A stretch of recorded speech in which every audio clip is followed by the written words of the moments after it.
Okay, hello everyone. Welcome to our final closing discussion of the Research Culture and Practice Forum. Apologies, we were having a really good discussion at the previous session, so we're overrunning slightly, just giving colleagues a little bit of time to join us. To be honest, I'm keeping my comments very brief. A lot of it is in part to thank people for all their support today.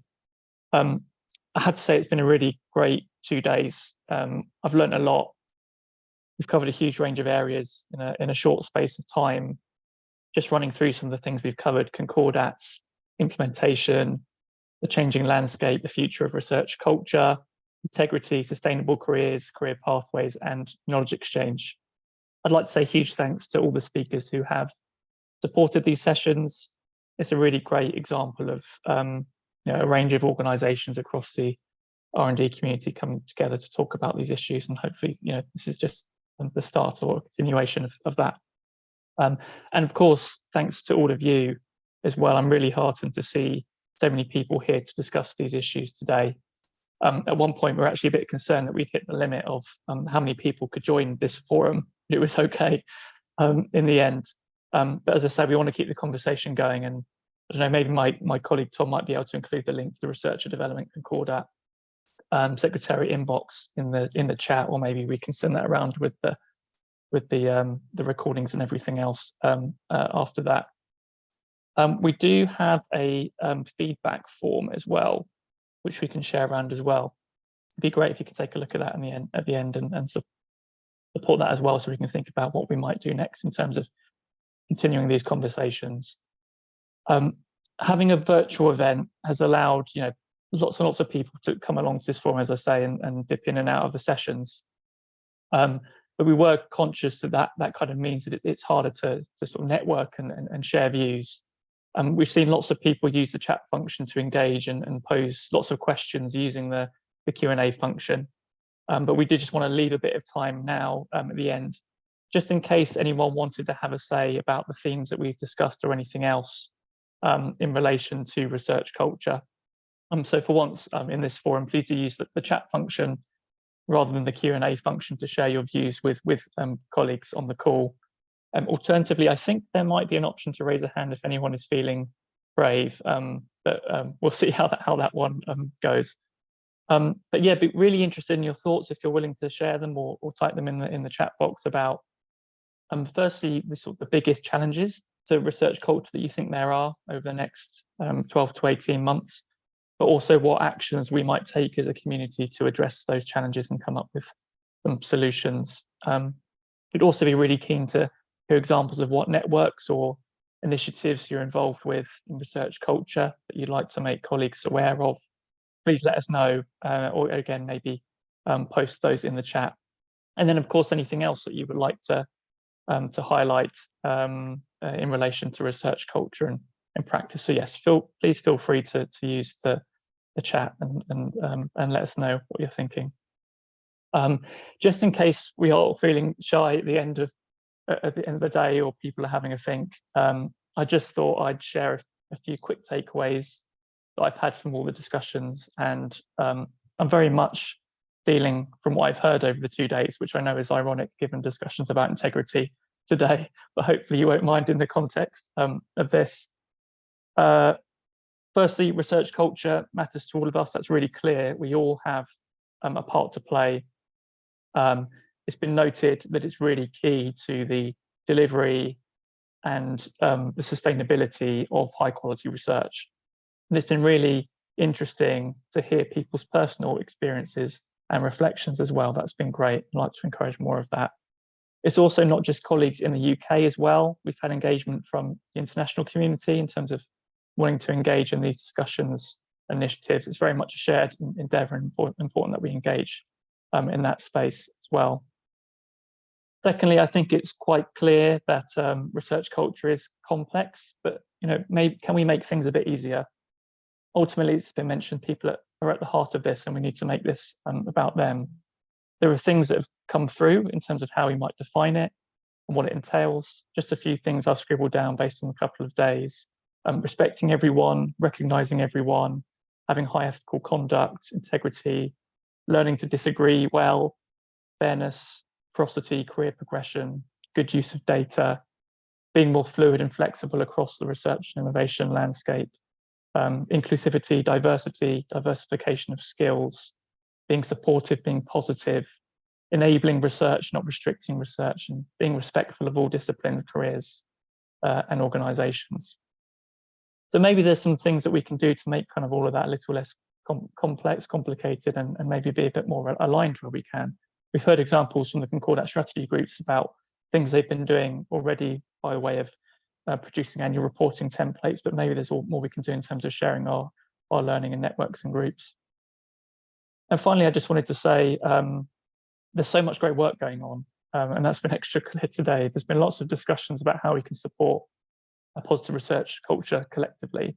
The key thing that came through is that everyone has a part to play. So we need to learn from each other, collaborate rather than compete in this space. We've heard about lots of initiatives over the last couple of days. We'll do our best to compile a list of those resources, but do let us know if there are any others that you would like to highlight as part of this. And we should use progress updates on research culture as a carrot rather than a stick. That came through. Reward effective practice rather than focus on the negatives. Also being honest where there are challenges and progress to be made as well.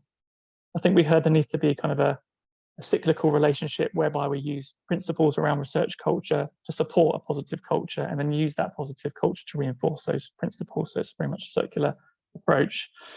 We've heard lots of examples of good practice, be it creating safe spaces, inclusive atmospheres, things we can do within our own organizations as well as with others.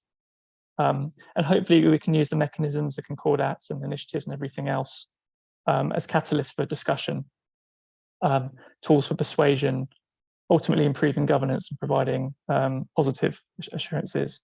And we can build on that by thinking about how we might work together to improve the landscape, as I say, through better alignment. And I also heard interesting thoughts about, well, imagine there's no funding or additional support for this. This is a thing to think about, but what could we do already? What can we do now? And I think that comes back to collaboration, co-design, co-development rather, utilizing the networks at our disposal, joining up so that we maximize capacity and not reinvent the wheel. The people and culture strategy is very much still here as a strategy. It's not going away anytime soon. I know the Ministerial Coordination Group are sort of convening to take that further as well. I mentioned this morning that's been reinforced by the landscape review, other developments going on in the sector. We've still got the future research assessment programme to be announced soon, and we've got the new deal for postgraduate research going on as well. So there's plenty of other reviews and opportunities to feed into the policy space as well. So yeah, it's just to say we really welcome ongoing conversations about this. So please do get in touch if you would like to sort of discuss further. I can see a few things that are in the chat as well. You know, it's really nice to see the attendees were of course, yeah, we'll absolutely like to work on that. Another comment, it's easy to get preoccupied with things that we should be improving. We should make sure we also identify really positive and inspiring examples of the benefits that great research culture can help us to realise. Absolutely agree with that. There's a question in there about networks that people feel would be really helpful to provide and hear about what people are doing and how they're tackling challenges. It's a good question, and as I say, we'll post links and resources to all of you after this, but we very much like to build on that, so it'd be great to kind of pull all of those together, and as Marianne says about celebrating that as well. Is anyone going to be brave and maybe say a few words or post anything else in the chat? Conscious it's the end of the day.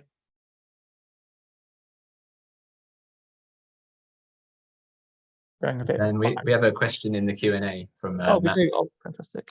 Sorry, Tom, would you be able to pick that out for us, please? Yeah.